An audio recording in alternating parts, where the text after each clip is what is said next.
I'm the last person you'd expect to give anyone a pass. I never got one. But this needs to be said about Black women. And let me be clear from the beginning. I am not talking about criminals, chaos agents, or people intentionally making life harder for everybody else.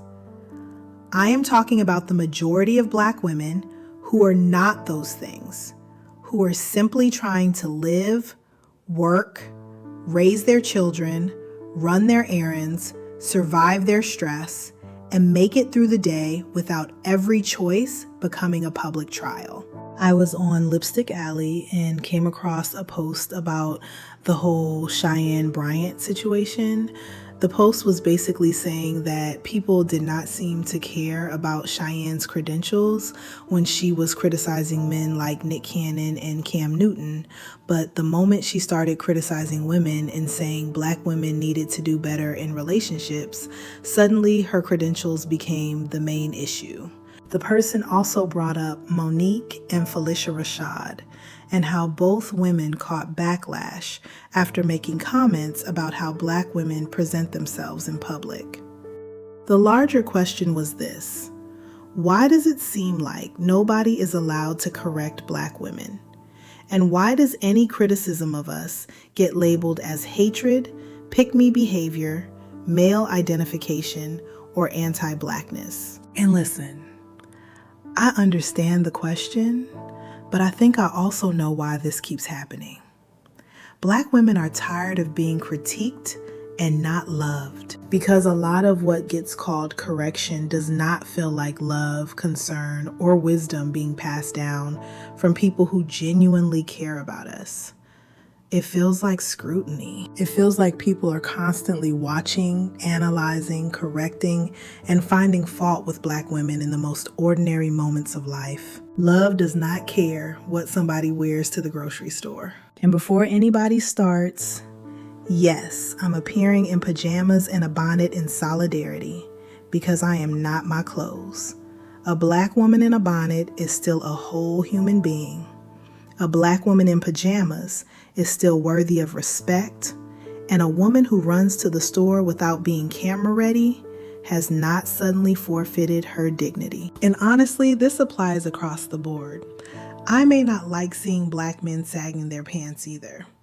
I may have my own private thoughts about it because we all judge sometimes, but at some point the question becomes, is this person hurting anybody? Are they threatening anybody? Are they bothering anybody? Or are they simply existing in a way I personally would not choose? Because if they are just existing, then maybe the answer is simple. Mind your business. Is that so hard? You can dislike something without turning that dislike into public shame. You can have standards without making strangers your personal correction project. And you can want better for people without making them feel hated in the process. Love does not sit around looking for reasons to shame strangers in public. We get one life to live, so why are people so bothered by what somebody they do not even know is wearing when it has absolutely no effect on them? Black women carry a lot. Many of us were raised by single mothers. Many of us become single mothers ourselves. We face higher rates of violence, and we are expected to be strong through pain, disappointment, and struggle, while somehow still presenting perfectly through all of it. And after carrying all of that, people still find time to criticize us just for existing. That is what makes this so frustrating. The people catching the most criticism are often not the people causing the most harm. Yet somehow the scrutiny keeps finding its way back to women who are simply trying to live their lives. And it never stops at bonnets. It becomes our hair, clothes, attitude, tone, femininity, independence, and yes, our weight. Have you ever stopped to ask why so many women struggle with their weight in the first place?